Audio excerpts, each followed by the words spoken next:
Hey, what's up, guys? Thought I'd try a live Q&A, so hit me up if you got any questions. Start commenting. Let's go. Let me know if the traffic's too loud behind me.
Alright guys, any questions? Come on.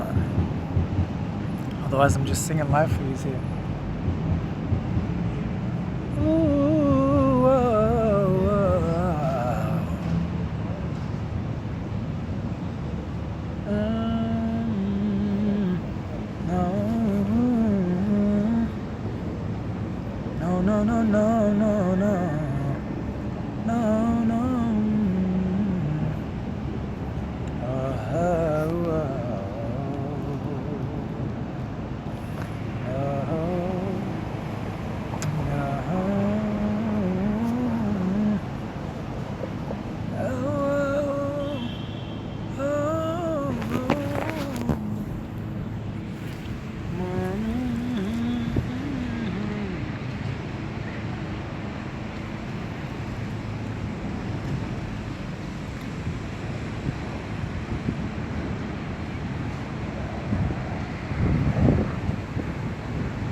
Here we go. Hey man, what's your process for teaching singers to belt higher notes? My process. Okay, so let's say you want to sing and you can't do that note. So all you got to do is go lower. So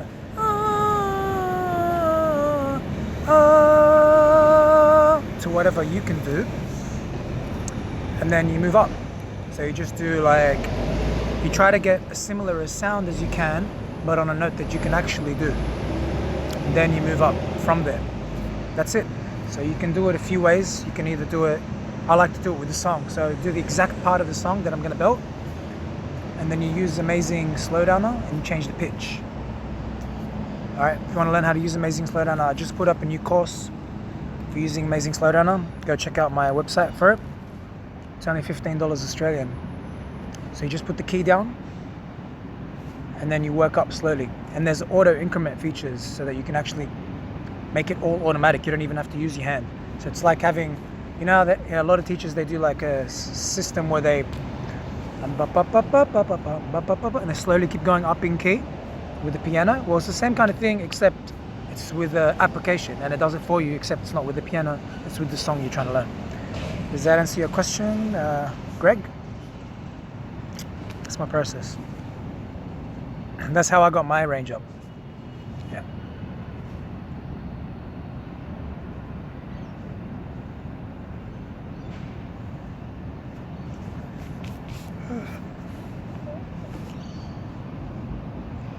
No, no.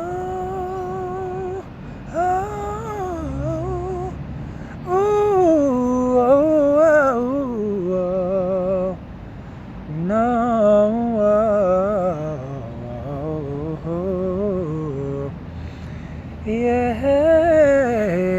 yeah.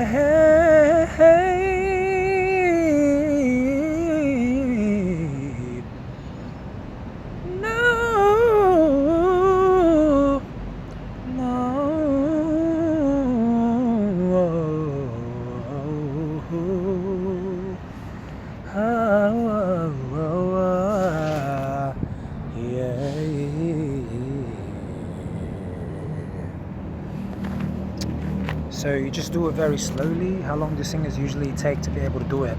Oh shit, bro. Like months to years. It depends how often you practice this, okay? I don't practice this one that regularly, because practicing high range, like, it can take, it's like it hurts more practicing high range, you know, it's harder. It's kind of like sprinting, all right? It's kind of like, you know, you can walk, you can, like, if you had to go walk now for 2-3 hours, you'll probably be all right? After 3 hours, maybe your legs, your knees might get sore and stuff. But if you try to sprint, man, you're gonna sprint like 200 meters, you're gonna be dead, right? It's kind of like that.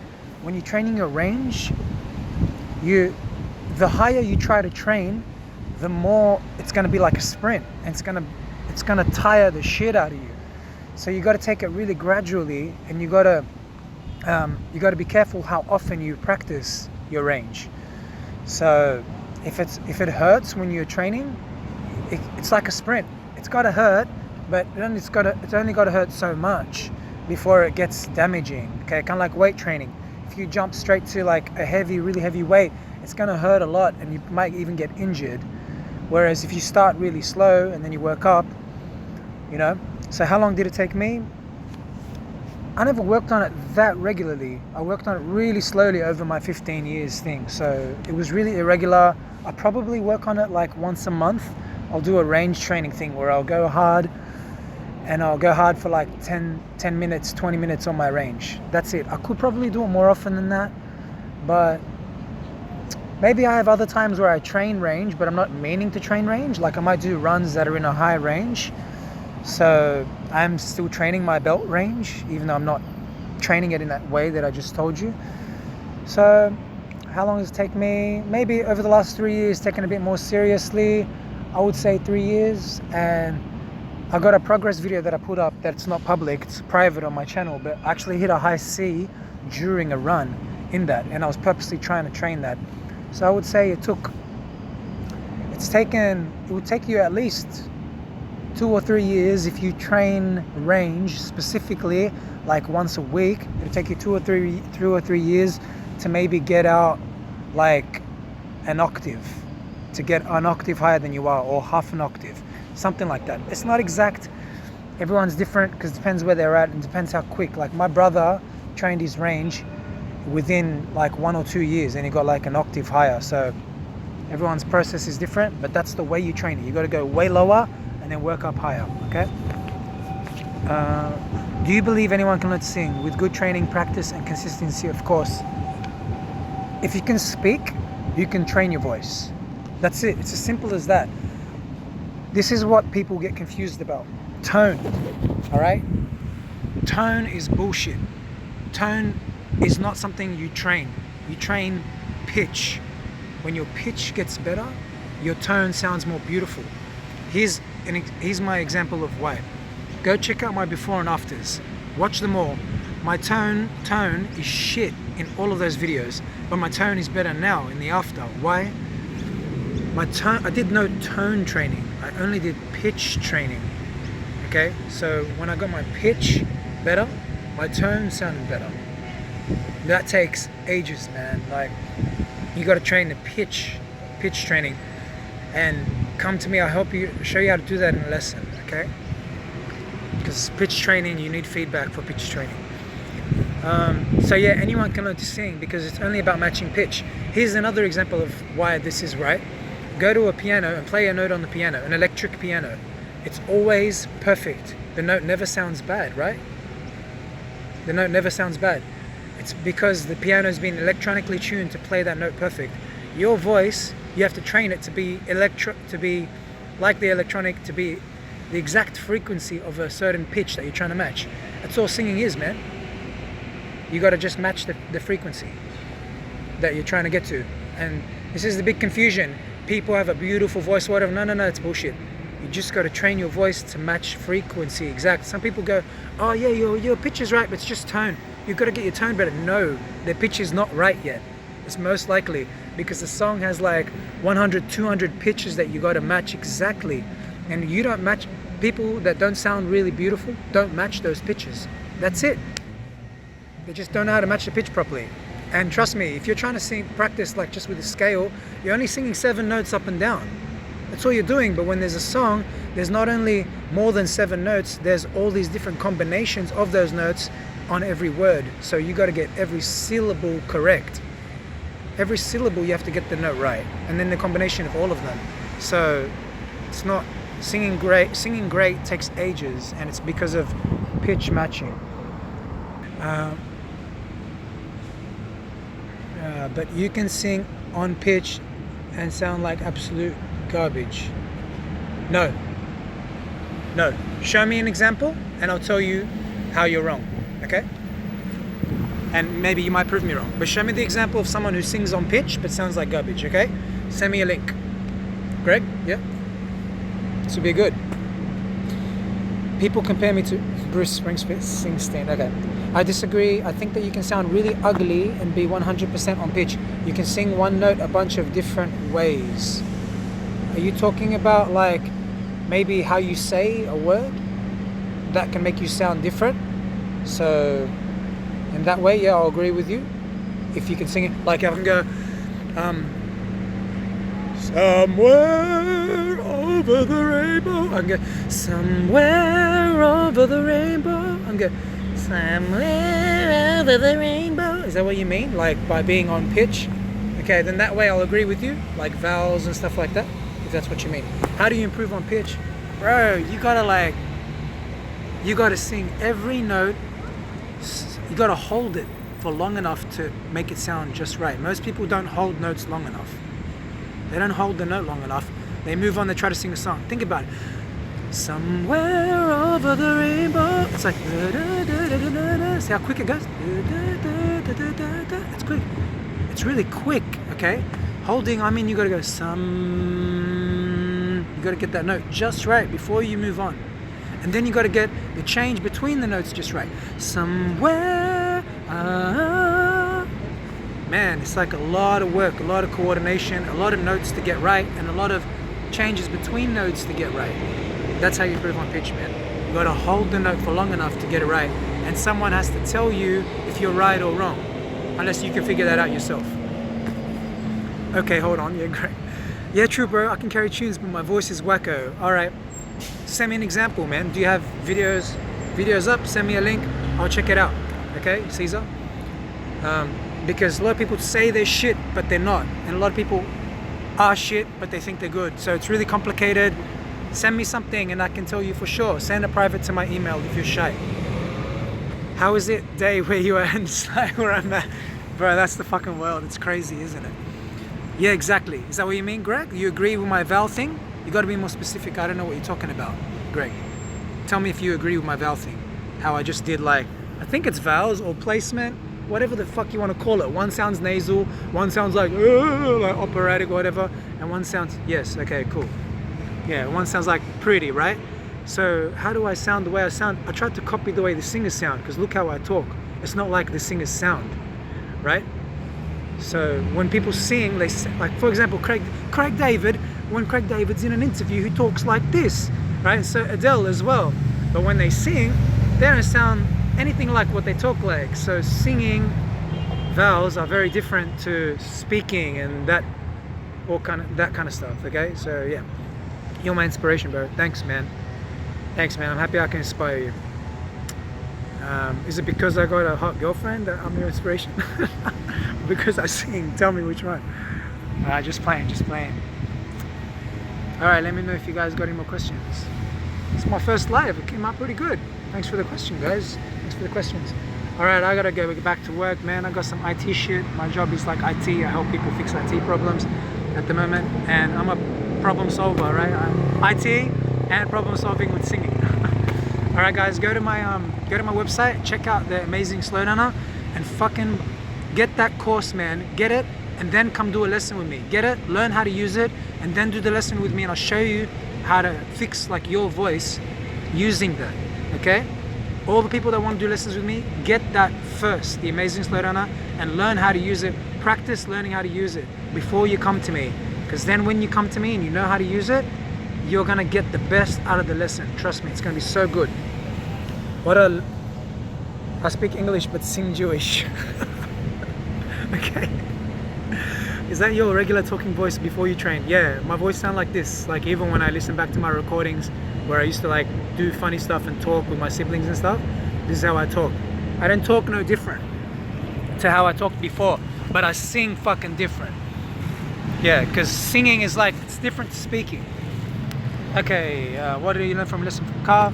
Carl told me about like thinking of the voice horizontally instead of vertically. So instead of, he goes, you got all the up and down, like I got all the pitch and all that kind of stuff down, but he's like, you got to make your voice sound a bit thicker, kind of like how I'm talking right now. He goes, you need to make sure that when you're changing notes, you sound like the same kind of volume and thickness as you're going up in your range, or all the way through your range, and not sound like or going too light in your range. So it's kind of like volume and thickness of your sound. That's what he told me. It was pretty good. So it's different. It was a different kind of perspective, because sometimes I do tend to sing really light and quiet, maybe because I always got told to shut up around the house. So I got used to that, and because I practice a lot of time while I'm walking to work, which is like a 20-minute walk, and I don't want to be super loud, so I usually just practice really light. So maybe it's like a habit. I got used to being light like that. Add Snapchat. Oh, why? I don't use Snapchat that much. You want to sing to your mother? Well, okay. Send me your voice, man. Show me what you sound like. Or get a lesson. Maybe I'll help you. Unless you're really, really good. Thanks, bro. Thanks for telling me I'm amazing. How much do you think a healthy eating and lifestyle plays a role? Nothing. Healthy eating's got nothing to do with singing. Look at Pavarotti. Fat as. Look at my favorite singer, Wanye Morris from Boyz II Men. Fat as. He got skinny. Now he's pretty skinny now. But he's been skinnier before. It doesn't sound no different. His voice is fully improved. Well, he's fat as. It doesn't make a difference. Your weight.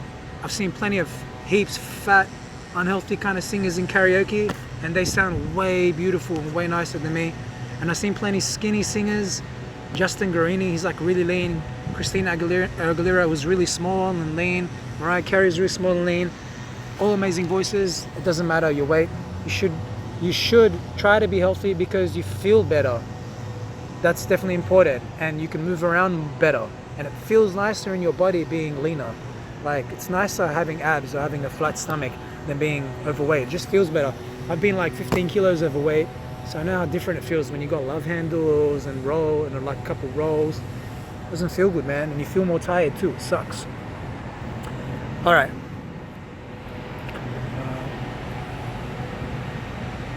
Fat ass. What's your email?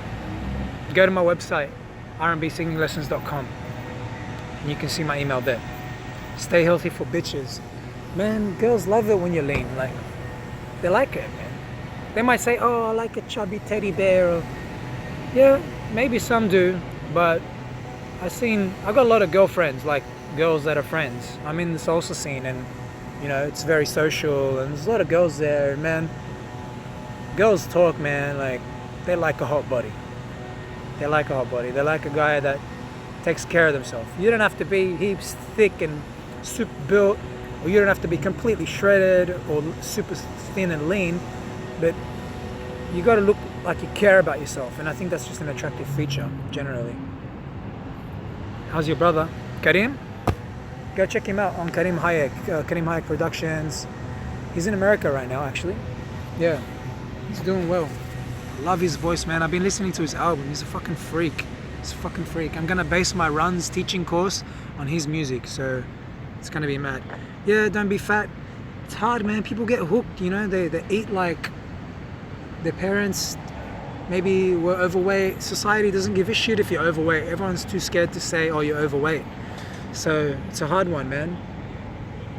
It's a hard one. It's hard to get out of. It's a habit thing. I know, like when I was a bit overweight, I know how hard it is, how easy it is to slip back into like eating a fucking pack of cookies every day. It's so easy to do it, man. It's too easy. So you just gotta like buckle down, man, and do it. You just gotta do it. Check out Brandon Carter. He's someone I really like. Check out Doing Rider. He's good for motivation for vegans and stuff. I don't do cycling, but that guy really motivates me. Like, he's got good perspectives and tells you like to fucking do it, man. You gotta work hard, bro. Got to work hard to stay lean. Some people it comes easier, yes. I do think there is a genetic thing where some people naturally feel their hunger better, so they don't overeat. But not everyone, man. Some people struggle with that. They don't have a good sense of their hunger. And they need to learn that shit. Calorie counting is one way to learn it. Portioning is one way to learn it. Eating healthier foods that are lower in calorie density is another way to learn it. Eating like lower fat foods is another way to learn it. There's a few ways to learn.